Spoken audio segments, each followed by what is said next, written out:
On this episode of China Uncensored, the silver screen is turning red. Hi, welcome to China Uncensored. I'm your host, Chris Chappell. We've talked about it before. That toxic wasteland spewing its pollution around the world. Actually, I'm talking about Hollywood. But Hollywood may have met its match in China. By the end of next year, it's estimated that China may become the world's biggest movie box office. Yes, even bigger than the United States. Moviegoers in China will pay an estimated $8.3 billion by the end of this year. That's just a few billion away from catching up with the US. In fact, Hollywood movies are now often made with the Chinese market in mind. Because if a studio wants its next major blockbuster to take up a chunk of that multi-billion-dollar market, it will have to play by the Communist Party's rules. China only allows 34 foreign films a year. Is it about protecting China's own film industry? Partly, but it's also about censoring ideas that could, undermine social harmony. So what are Chinese censors looking for? Well, just ask party mouthpiece Xinhua. According to a draft of China's new film industry handbook, people in the film industry must have moral integrity. How do you do that? Practice core socialist values. If a Hollywood studio wants to guarantee success in what may soon be the world's biggest movie market, that means censor yourself or get censored by the State Administration of Press, Publication, Radio, Film, and Television, SAPFT. But this is about even more than just preventing Chinese people from seeing movies that don't adhere to core socialist values. This is part of a concerted effort by the Chinese Communist Party to control what comes out of Hollywood. They want to change the way Americans and the rest of the world think about China. For more on this, I sat down with national security and cyber espionage expert Joshua Filip, who recently wrote this article in the Epoch Times. Thanks again for joining us, Josh. The last time you were on the show, you told us how China uses cyber espionage to wage war on the United States, and I couldn't sleep for a week. So, tell me why I can never enjoy a movie again.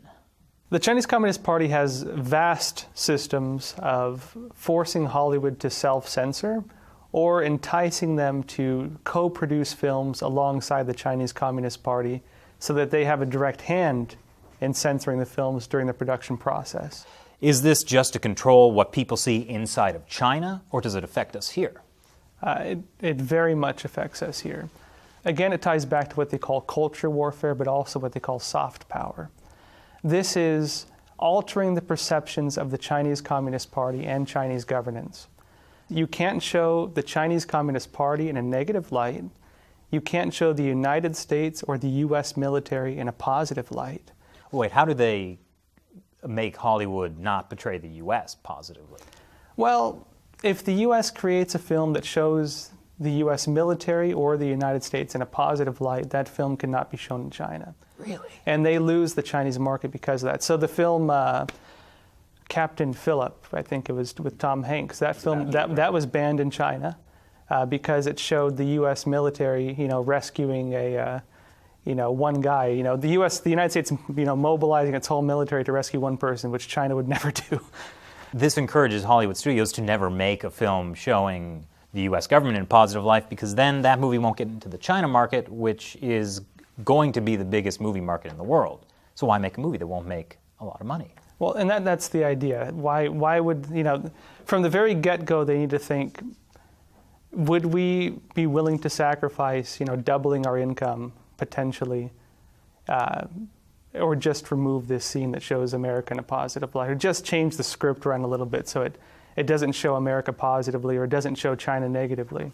And this is the kind of thought process that filmmakers are putting into their movies from the very get-go and through the entire process. And this is the environment of self-censorship that China has created for the film markets.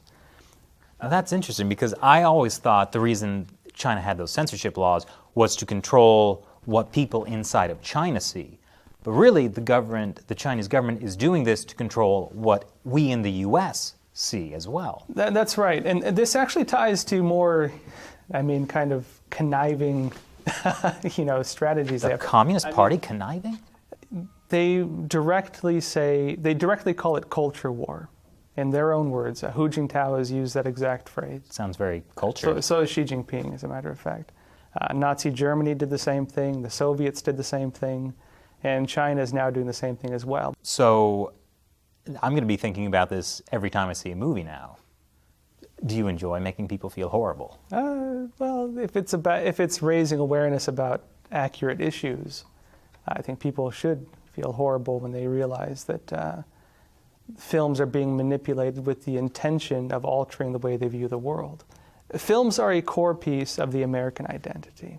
Films are a common topic we use in conversations with each other. For a lot of us, we quote films casually during conversations. It's you're sitting around with friends, you're going to quote a film or two 90% of the time. You're tearing me apart. And if a government is manipulating these systems of culture for the purpose of altering the way we view the world, altering the way we view ourselves, altering the way we view international issues, and I think it's an issue of serious concern.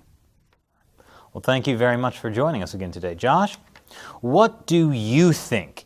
And if you'd like some more specific examples of how China influences Hollywood, check out my previous episode, 5 Hollywood Films Infiltrated by China.